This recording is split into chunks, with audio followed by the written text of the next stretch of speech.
Railway की पिछली जितनी भी परीक्षाएं हुई थी उसमें कभी भी इस चैप्टर से सवाल नहीं आया, लेकिन इस बार के ग्रुप डी के पेपर में इंप्रूवमेंट इन फूड रिसोर्स पर क्वेश्चन पूछे जा रहे हैं। आइए देखते हैं कि 3 दिसंबर की शिफ्ट में क्या क्वेश्चन पूछा गया था। क्वेश्चन ये है कि बताइए फसल साइकिल किसको कहते हैं, क्रॉप रोटेशन होता क्या है। तो पहले तो आप ये समझो कि क्रॉप रोटेशन को समझने से पहले एक बात का मेरे जवाब दीजिए। अगर मैं आपको कहूं कि आपको डेली चिकन खाना है और मैं आपको अगर दिन में तीन टाइम खाना खाते हैं और सुबह दोपहर और शाम मैं तीनों टाइम आपको जो है सातों दिन सिर्फ और सिर्फ चिकन खिलाऊं, तो आप ये बताइए कि आप खा पाएंगे।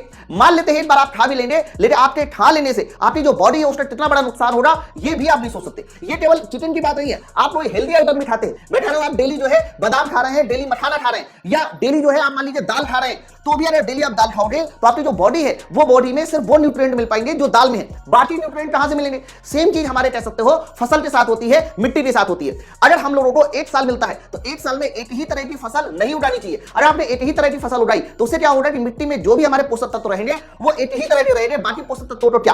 तो क्रॉप साइकिल कहते किसको है, क्रॉप साइकिल का मतलब ये होता है कि पूरे साल भर में उस मिट्टी पर अलग अलग तरीके की फसल को उगाना ही हमारा क्रॉप साइकिल कहलाता है। अब ऑप्शन पढ़ लेते हैं, पूरे वर्ष केवल एक ही फसल उगाना गलत। फिर लिखा हुआ है क्रमवार नियोजित कार्यक्रम के अनुसार विभिन्न फसल उगाना सही। केवल फलदार पौधे लगाना गलत। एक ही खेत में एक फसल दोबारा उगाना गलत। तो इस सवाल का जो सही आंसर जाएगा वो ऑप्शन नंबर बी जाएगा। कैसा लगा कॉन्सेप्ट नीचे मुझे कमेंट करके जरूर बताएं। ऐसे बेहतरीन कॉन्सेप्ट को सीखने के लिए ज्वाइन करें उड़ान बैच।